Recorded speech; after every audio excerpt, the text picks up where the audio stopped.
तो हम पढ़ने वाले क्या, ओवरव्यू ऑफ कंसेंसस बिटकॉइन के अंदर। कंसेंसस का ओवरव्यू देखेंगे, ठीक है।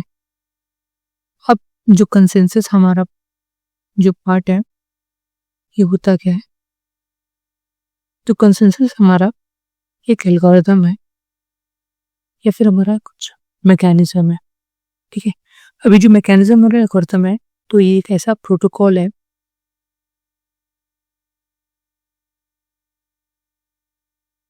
तो ऐसा प्रोटोकॉल होता है जो डिसेंट्रलाइज नेटवर्क जैसे कि ब्लॉकचेन में जितने पार्टिसिपेंट जो यूजर होता है को एक कॉमन डिसीजन तक पहुंचने में मदद करता है। मतलब मेरा कहने का है कि कंसेंसस का इस्तेमाल हम कहाँ करते हैं, ब्लॉकचेन में करते हैं, ठीक है। तो अब यहाँ पे कोई भी सेंट्रलाइज नेटवर्क इन्वॉल्व नहीं होता है तो हमें डिसीजन लेना पड़ता है और डिसीजन के रिगार्डिंग ही हम फर्दर प्रोसीड करते हैं। जो डिसीजन वाला पार्ट है ये हम कंसेंसस की हेल्प से लेते हैं, ठीक है। ये होता है हमारा कंसेंसस वाला पार्ट। और इसमें क्या होता है, कंसेंसस जो मैकेनिज्म होता है ना, तो उसमें सपोज दैट एक डिसीजन हो गया। अब इस डिसीजन को मल्टीपल लोग ले रहे होते हैं। अब जब मल्टीपल लोग इस डिसीजन को ले लेंगे तो जो फाइनल डिसीजन हमारे पास आता है, इस डिसीजन को हम लोग आगे प्रोसीड करते हैं। तो कंसेंसस का मतलब ये होता है कि ब्लॉकचेन के जो नेटवर्क होते हैं, ठीक है, उस नेटवर्क में काफ़ी ज़्यादा नोड्स होते हैं। अब नोड्स होने की प्रेजेंस में इस नोड्स में डिसीजन कैसे लेंगे, तो बेसिकली उस नेटवर्क जितने नोड्स होंगे सब अपना अपना डिसीजन रखेंगे और उसमें से जो सबसे ज़्यादा मेजोरिटी होगा उस डिसीजन को फॉलो करते हैं। इसको हम आगे डिटेल समझने वाले हैं, ठीक है। तो यहाँ पढ़ते हैं लिखा है, The duty of consensus algorithm Bitcoin is to add new block to an existing blockchain. Now, there could be multiple miners in a Bitcoin network and individual miners can propose their new block based on transactions that they have heard. तब इसमें क्या होता है, ये हमारा decentralise network है, ठीक है। तो उसमें सपोज जो मेरा नोड है, अब उससे पहले इस नेटवर्क के अंदर हमारे पास ट्रांजैक्शन आएगा और ट्रांजैक्शन एक ब्लॉक की फॉर्म में होता है। मतलब क्या होता है, ब्लॉक होगा हमारे पास, ब्लॉक के अंदर हम ट्रांजैक्शन को मेंशन करते हैं या फिर राइट डाउन करते हैं। फिर ट्रांजैक्शन जो हमारा होता है वो हैश के फॉर्म में होता है, ठीक है। और जब ये नेटवर्क पर जाएगा तो उसमें जो नोड्स होंगे, ठीक है, नेटवर्क के अंदर पे जितने भी नोड्स होंगे उस ब्लॉक को देखेंगे। अब ब्लॉक को देखने के बाद अगला पार्ट क्या है, इसको वैलिडेट करना। वैलिडेट करना की जरूरी है, अगर ब्लॉक वैलिडेट नहीं होगा तो हम ट्रांजैक्शन परफॉर्म नहीं कर सकते। और वैलिडेट वाला पार्ट कौन करता है, नोड्स करते हैं। कैसे करते हैं, कंसेंसस एल्गोरिथम का इस्तेमाल करके करते हैं। तो काफ़ी सारे डिफरेंट एल्गोरिथम हमारे पास पड़े हुए हैं, ठीक है। डिफरेंट एल्गोरिथम हमारे पास जैसे कि POW होता है, POS होता है, POV होता है। आगे बढ़ते हैं तो हम कंसेंसस को एग्जाम्पल के साथ समझते हैं। तो यहाँ पे क्या लिखा है, 1 माइनर ये ट्रांजेक्शन 15, 16, 18 एंड 19। तो हमने ये बताया कि हमारा माइनर होगा, ठीक है, माइनर से और माइनर 1 और माइनर 2 1। तो माइनर अब नेटवर्क में नोड्स होते हैं, इन नोड्स को हम माइनर कहते हैं। अब नेटवर्क में जो ब्लॉक होगा मेरा, नेटवर्क में आने वाला जो मेरा ब्लॉक होगा वो उन्हीं नोड के पास जाता है वैलिडेट होने के लिए। अब यहाँ पे क्या होता है, जो मेरे नोड से माइनर होंगे उनके मतलब यहाँ से OCM, अब इनके पास क्या होता है, ये जो नोड्स होते हैं माइनर्स होते हैं उनके पास लोकल स्टोरेज होता है। लोकल स्टोरेज के अंदर इनके पास लेजर होता है। अब इस लेजर में क्या होता है, इनके पास एक ब्लॉकचेन का लिस्ट पड़ा होता है कि अब तक कितनी ट्रांजेक्शन को उन्होंने वैलिडेट या फिर कमिट हो चुका है। ठीक है, और अब तक 1 to लेके 14 तक यहाँ पे कमिट हुआ। तो जब इतना ट्रांजेक्शन कमिट हो चुका है तो जो रिमाइंडर्स होंगे उसके आगे की जो अनकमिटेड ट्रांजेक्शन है या जो ऑनगोइंग ट्रांजेक्शन है उनको लेके अपना एक खुद का ब्लॉक क्रिएट करते हैं, जिसमें ऑनगोइंग ट्रांजेक्शन या जो भी कमिटेड ट्रांजेक्शन नहीं है उनको लेके वो अपना एक खुद का ब्लॉक बनाएंगे। तो यहाँ उसी तरह जो माइनर 1 है उसने अपना खुद का एक ब्लॉक बना के रखा है, उसी तरह माइनर 2 ने यहाँ पे ब्लॉक बना के रखा है। अगर आप देखेंगे उस लेजर में से इसने 15, 16, 18, 19 चूज किया हुआ है और माइनर 2 ने 15, 16 एंड 17 चूज किया हुआ है। ठीक है, तो फिर इन दोनों ब्लॉक लेके अपनी खुद एक नॉन्स वैल्यू फाइंड करना स्टार्ट कर देते हैं। ये नॉन्स वैल्यू क्या होता है, नॉन्स वैल्यू कुछ नहीं, हमारा एक रैंडम नंबर होता है। ठीक है, रैंडम नंबर हमें जनरेट करना पड़ता है, उसके बाद ही हम इस नॉन्स वैल्यू को फाइंड करके इस ब्लॉक के साथ ऐड करके हम इसका हैश बना के उसको आगे पास करते हैं। ठीक है,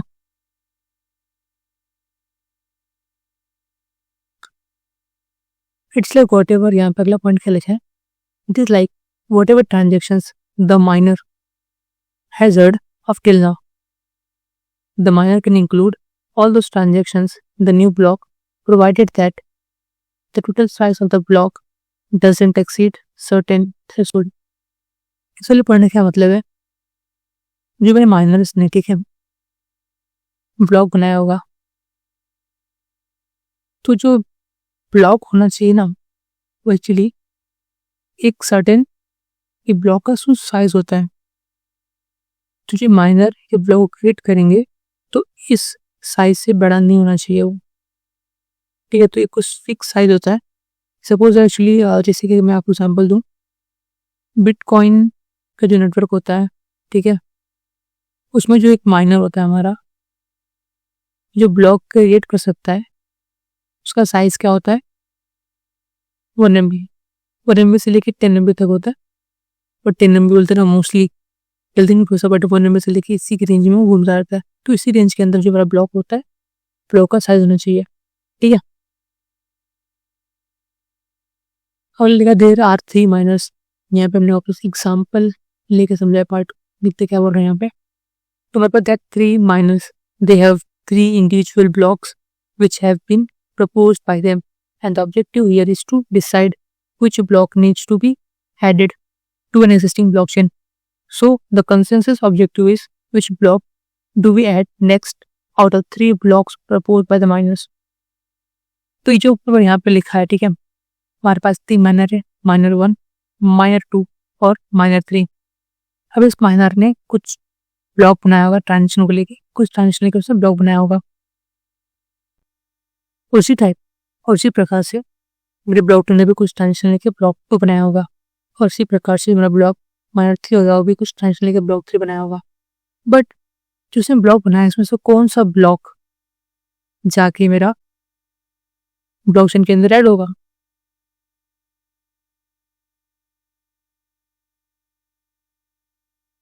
तो ये डिसाइड करने के लिए हम कंसेंसस मैकेनिज्म का इस्तेमाल करते हैं।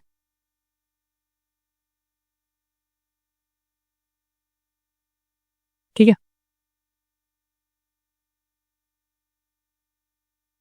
तो देखते हैं कि यहाँ पे अब अगर हम कंसेंसस मैकेनिज्म इस्तेमाल करेंगे पढ़ते इसमें क्या चैलेंजेस और क्या डिफिकल्टीज होगी, तो यहाँ ये लिखा है यहाँ पार्ट में, the challenges here is that the miners do not know each other because it is an open and permissionless network, and thus anyone can participate in the network as a miner, and they can collect the transactions coming from the client and can propose a new block under such scenario, we need to ensure that minors come under a common consensus.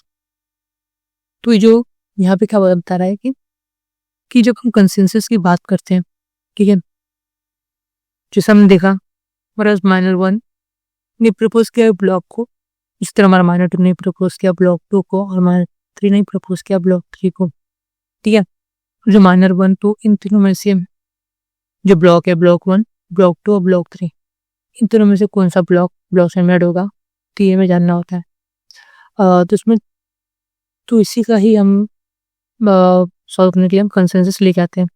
But उससे पहले हमें समझना पड़ेगा जो हमारा public network होता है, ठीक है, पब्लिक नेटवर्क होता है हमारा क्या होता है, परमिशनलेस होता है। इसका क्या मतलब होता है कि जो भी नोट्स इसके अंदर आएंगे, ठीक है, वो कभी भी आके ज्वाइन कर सकते हैं या फिर लीव कर सकते हैं। तो इसमें कैसे, मतलब अब जो माइनर आ रहा है प्रपोज कर रहा है और उसको डालना भी है, मतलब उसको प्रपोज वेब ब्लॉक्स के अंदर ऐड भी करना है, तो ऐसे जो उसका सिनेरियो है इसमें मतलब चैलेंज क्रिएट कर देता है। तो यहाँ पे लिखा है challenge is that minor do not know each others because it is an open and permissionless network and thus anyone can participate in the network as a minor and they can collect the transactions coming from the client and can propose a new block. तो ऐसे तो जितने मेरे minor से पहली बात तो ये सब जानते नहीं है, और अगर इस परमिशनलेस नेटवर्क में कोई भी और जो नीम हो आ गया, वे भी अपना ब्लॉक प्रपोज कर सकता है। ऐसे कितने सारे ब्लॉक प्रपोज आएंगे, ठीक है। तो इसका पॉसिबल सोल्यूशन क्या है यहाँ पे, one the possible solution is traditional distributed consensus algorithm where every minor who is proposing new block they will broadcast the information in the network. So यहाँ पे क्या लिखा है, जितने भी माइनर्स मिले होंगे अगर वो ब्लॉक प्रपोज करते हैं, प्रपोज करने के बाद उन्हें नेटवर्क में ब्रॉडकास्ट होना पड़ेगा and wait for certain amount of times to see whether they are receiving any other block from other minors and based on that they will apply a choice function. अब जो मेरा miners होगा, ठीक है, ये मेरा माइनर है, इसने ब्लॉक प्रपोज किया है, नेटवर्क में ऐड किया है, ब्रॉडकास्ट किया है, तो क्या करेंगे, बेसिकली कुछ टाइम पीरियड के लिए वेट करेंगे, चेक करते हैं कुछ और ब्लॉक तो प्रपोज नहीं किया, ठीक है, ये चेक करने के बाद फिर अपना डिसीजन आगे बढ़ते हैं। बट यहाँ पे हो रहा है कि जो हमने यहाँ बात किया किसके बारे में बात कर रहे हैं, यहाँ पे एक डिस्ट्रीब्यूटेड कंसेंसस एल्गोरिथम के बारे में बात कर रहे हैं।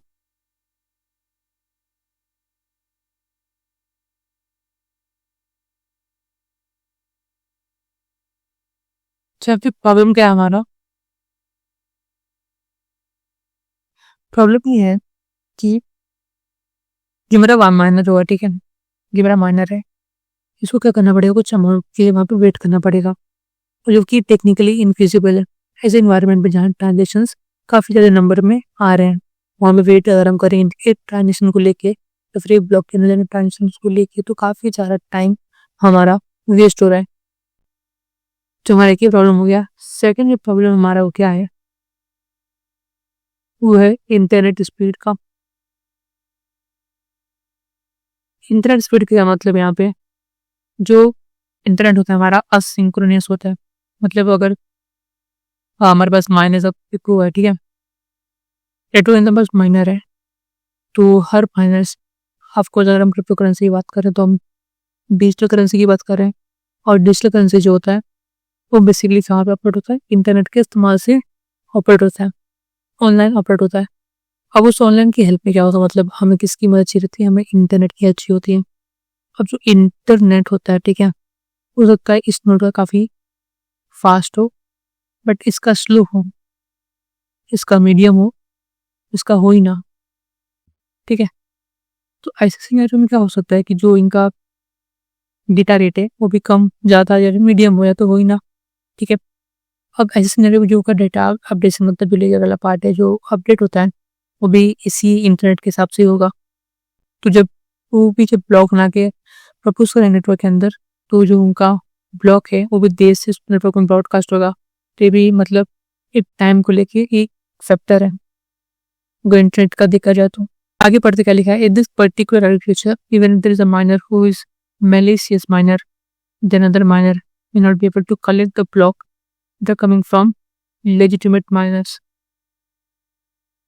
तो इसमें एक और प्रॉब्लम क्या है कि जो प्रॉब्लम थर्ड है वो क्या है कि जो ब्लॉक माइनस होते, ठीक है, थर्ड प्रॉब्लम बनाइए। तो जो हमारा ब्लॉक होगा, ठीक है, हो सकता है इसमें से जो ब्लॉक है, ब्लॉक को किसी माइनर ने जो प्रपोज किया होगा वो मेरा मलेशियस हो। तो उस चीज में क्या होगा, जो मैं लेजिटिमेट जो मेरे ब्लॉक है प्रपोज ही नहीं कर पा रहे अपना इस ब्लॉक इस माइनर के चक्कर में।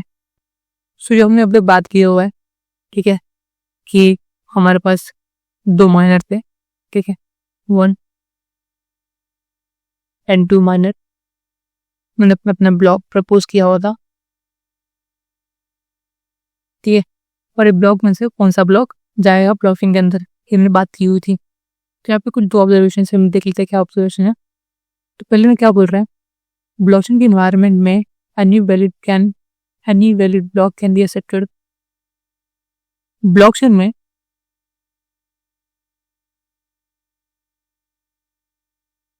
हम वैलिड ब्लॉक को ही एक्सेप्ट करते हैं, ठीक है। A valid block means block with valid transaction, और वैलिड ब्लॉक इसको बोलते हैं जिस ब्लॉक के अंदर वैलिड ट्रांजेक्शन होगा, ठीक है। वैलिड ट्रांजेक्शन जिसके अंदर होगा हम बोलेंगे वो मेरा वैलिड ब्लॉक है। So we can accept any for the proposed block which is valid.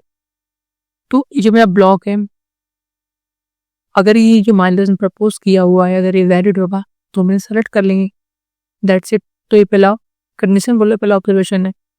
तो there could be possibility that block is proposed by single miner and not by multiple miners.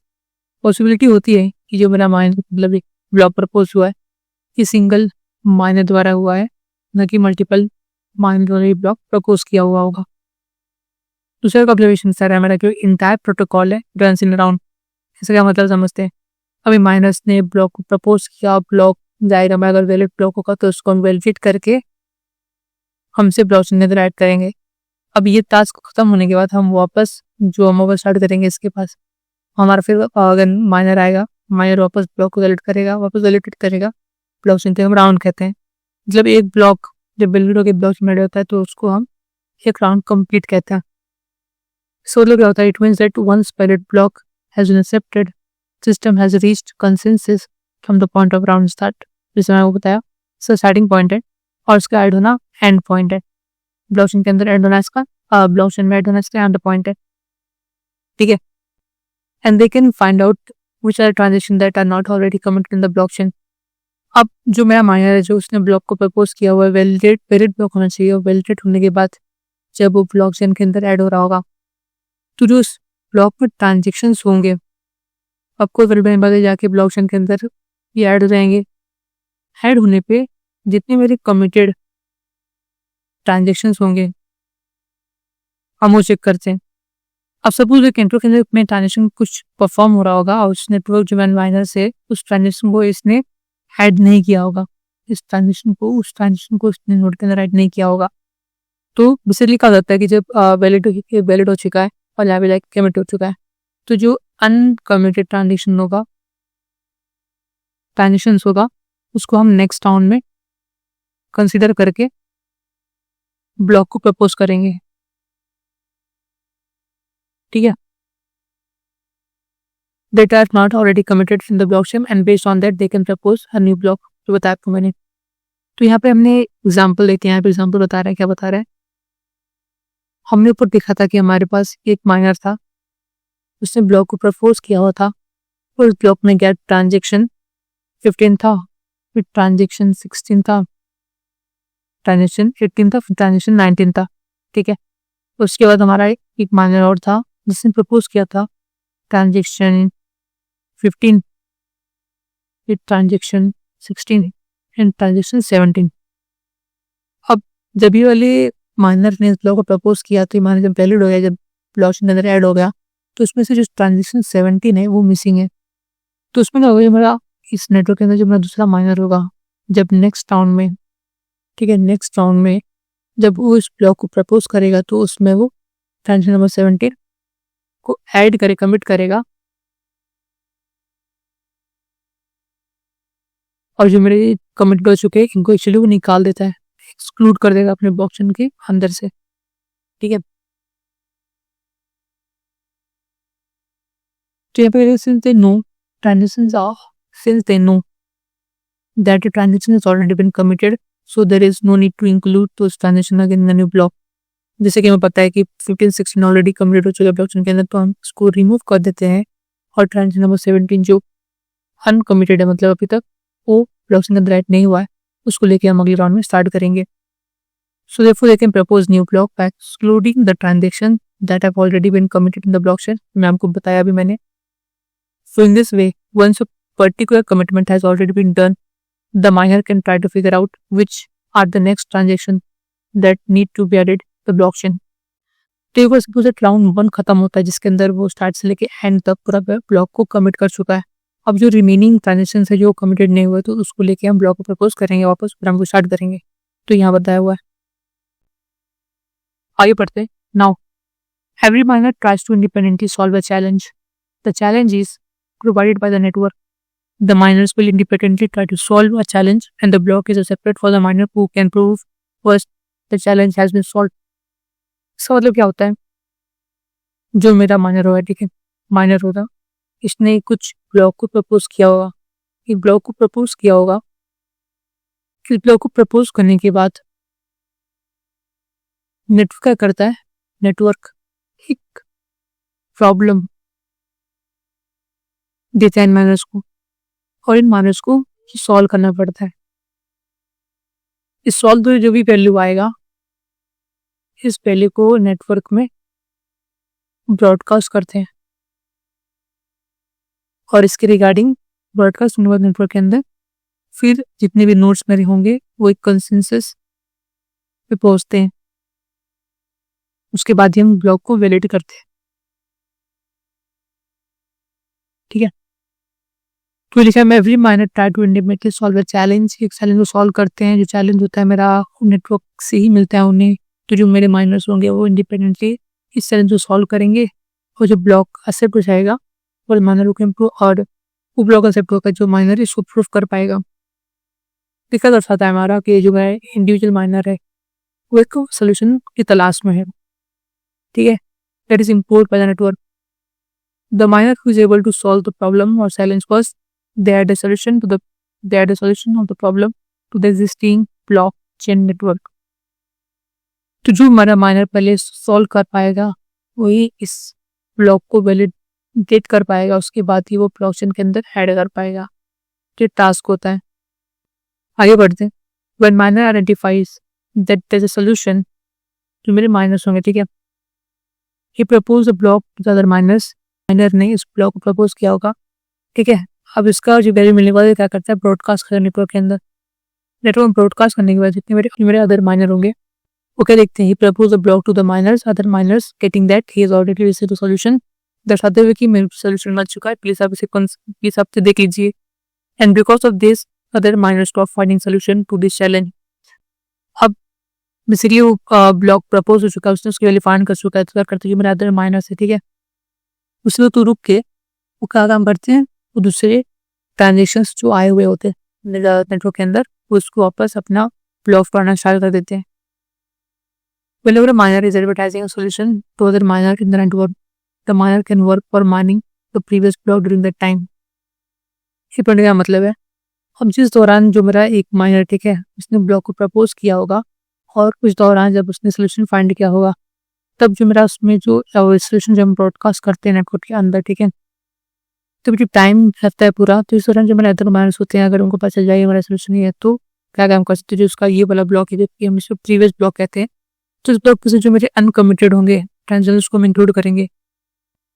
If we consider a miner who is trying to find out the solution for a given challenge, and when the miner identifies that a new block has added to the blockchain during that time, if miner find out that newly added block has certain sort of transactions that are part of his block, which implies that there is an overlapping of transactions between the block that the miner is trying to mine and the newly added block, the blockchain। B वाले point का क्या मतलब है, suppose that मेरा minor 1 है और minor 2 है, ठीक है, M1 से दर्शाता है इसको मैं माइनर 1 और मेरा माइनर 2 है। इसने अपना ब्लॉक प्रपोज किया होगा, अब जो इसके ब्लॉक एंड ट्रांजिशन होंगे वो होता है इसके ट्रांजिशन के अंदर भी हो, तभी जो नो जब प्रपोज कर रहे हैं, जब वैल्यू फाइंड कर नेटवर्क की मतलब जब सोल्यूशन फाइंड कर रहे होंगे प्रॉब्लम का जो नेटवर्क इनको प्रोवाइड करता है, जब उनका वैल्यू मिल जाता है, ठीक है, उसे तो दोनों को मिल जाए, तो ब्रॉडकास्ट करेंगे तो यहाँ पे काइंड ऑफ ओवरलैपिंग क्रिएट कर रहे हैं लोग, वो यहाँ पे लिखे if miner find out that the newly added block has certain set of transactions that are part of his block, which implies that there is an overlapping of transactions between the block that the miner is trying to mine and newly added block in the blockchain. ठीक है, the miner can stop mining at that point. तो अब इस situation से बचने के लिए क्या कर सकते हैं, और ओवरलैपिंग ना तो इस सिचुएशन में क्या कर सकते हैं, समझो कि इसका जो वैल्यू इसको हमने मतलब ये ब्लॉकचेन में ऐड हो चुका है। अब जिस पॉइंट ऑफ टाइम पे ये ब्लॉकचेन ऐड हुआ होगा उस पॉइंट ऑफ टाइम से लेके जो मतलब इस ब्लॉक पे काम कर रहे होंगे, ठीक है, वो मतलब इस ब्लॉक पे या प्रॉब्लम पे काम कर रहे होंगे, उसको छोड़ के बेसिकली हम वापस राउंड 2 स्टार्ट करते हैं, जहाँ पे हम अगेन माइनर्स ब्लॉक को प्रपोज करेंगे और नए प्रॉब्लम को सॉल्व करेंगे। तो once the solution has been obtained, that block is added to the existing blockchain. Whenever the updated blockchain is propagated to all the miners in the network, the other miners also trying to mine the same block. Once solution has been obtained, the block will be added to the existing blockchain. Whenever the updated blockchain is propagated to all the miners in the network, the other miners who are trying to mine the same block will have to stop. इसका क्या मतलब है, ये जो मेरे miners होते जब उन्होंने ब्लॉक जो मेरे माइनर्स होंगे, ठीक है, अगर उन्होंने ब्लॉक प्रपोज किया होगा तो जब इन्होंने इसको ब्लॉकचेन में ऐड कर दिया होगा, हाँ, तो जो मेरे अदर माइनर्स होंगे, ठीक है, जो उस नेटवर्क में काम मतलब जो उस नेटवर्क में उस ब्लॉक को सॉल्व करे, मतलब इस ब्लॉक को एक्चुअली फैसिलिटेट करने के लिए हमें सॉल्व करना पड़ता है वो POW वाला पार्ट, ठीक है, तो उन्होंने फाइंड कर लिया होगा। तो जब भी देखते हैं हमारे इसकी जो ब्लॉक है प्रपोज मतलब एड जो ब्लॉकचेन के अंदर, तो वो सारे के सारे वहीं स्टॉप कर देंगे उस माइन करना, ठीक है। हाई लिखा it is evident that one of the miners was trying to mine a block but T15, 16 and 17 was here and second miner were also trying to mine the block 15, 16, 17, 19. तो इसको मुझे बताना तो एक्चुअली एग्जांपल से बताऊँ आपको मैं कैसा दिखेगा। ये माइनर 1 ने प्रपोज किया, उसके पास क्या था, ट्रांजेक्शन नंबर 15, 16 एंड 17, ये मेरा माइनर 1 है, और सेकंड जो मेरा माइनर 2 है कैसा दिखेगा, मेरा ट्रांजेक्शन नंबर 15, 16, 18 एंड 19, ठीक है। जो करना है उसमें लिखना हो the new block get added to the blockchain and miner can find out that the newly added blockchain 15, 16, 18 and 19 are there. और ये वाला ब्लॉक मेरा क्या होता है, ब्लॉकचेन के अंदर ऐड हो जाता है, ठीक है, बट जो T17 है has not been included in the block. अब इस ब्लॉक में 17 वाला ट्रांजेक्शन है खुद तो इंक्लूडेड नहीं है, मतलब वो रिमेन हो गया, वो अनकमिटेड है, ठीक है। तो ये नेक्स्ट राउंड होगा हमारा, जो माइनर्स होंगे वो इस ट्रांजेक्शन को इंक्लूड करके अपना एक ब्लॉक प्रपोज करेंगे। The transaction that have been heard within the time durations can be added, और इसके साथ ही इसी ट्रांजेक्शन को साथ साथ जितने भी नए ट्रांजेक्शन नेटवर्क के अंदर आए होंगे उसको भी वो ब्लॉक में प्रपोज कर सकते हैं। Thus the same process is repeat in the round and the miners can try to find out can be solution for a particular challenge। और इसी तरह हर राउंड में उन्हें ब्लॉक जो प्रपोज किया हुआ है उन्हें प्रॉब्लम को सॉल्व करना पड़ेगा, उसका सोल्यूशन प्रपोज करना पड़ेगा, उसके बाद ही उसकी वैलिडेशन मिल पाएगा और ब्लॉकचेन के अंदर ऐड कर पाएंगे। In order to generate a challenge, Bitcoin relies on mechanism called POW. POW is economic measure to deter services abused by requiring some work from a service requester. इस समस्या से क्या मतलब होता है, ठीक है, जो पॉइंट लिखा है इसमें क्या लिखा है, जो प्रॉब्लम या फिर चैलेंजेस हम दे रहे हैं माइनर्स को, ठीक है, ताकि उसे सॉल्व कर सकें, तो हम इसे कहाँ से प्रोवाइड कर पा रहे हैं, with the help of POW consensus mechanism की हेल्प से। ठीक है, कंसेंसस मैकेनिज्म की हेल्प से हम इस टॉररेंट को नेटवर्क के अंदर ला पा रहे हैं और माइनर्स को दे पा रहे हैं। अब जो मेरा POW होता है काफ़ी रिसोर्स इंटेंसिव होता है। सो क्या मतलब होता है, इसका मतलब होता है जो मेरे माइनर्स होंगे काफ़ी ज़्यादा रिसोर्सेज की रिक्वायरमेंट होगी। ठीक है, रिक्वायरमेंट होगी in order to solve this problem. तो ये लिखा है यहाँ पे, तो यहाँ पार्ट लिखा है POW is not my economic measure to detect the services abuses by requiring some work. ठीक है, इसका क्या मतलब होता है, जब मेरा POW है इसमें पता है कि रिसोर्स इंटेंसिव होता है। ठीक है, अब इस चक्कर में जितने मेरे अदर माइनर्स होंगे, ठीक है, तो हर कोई इसे सॉल्व नहीं करेगा, जिसके पास रिसोर्स होगा वही इसे सॉल्व कर पाएगा। तो इससे मेरा क्या होगा, जो मेरा सर्विसेज का जो अब्यूज होता है या फिर मिसयूज होता है उसको हम प्रिवेंट कर पाते हैं इस POW के मैकेनिज्म की हेल्प से। वही लिखा है।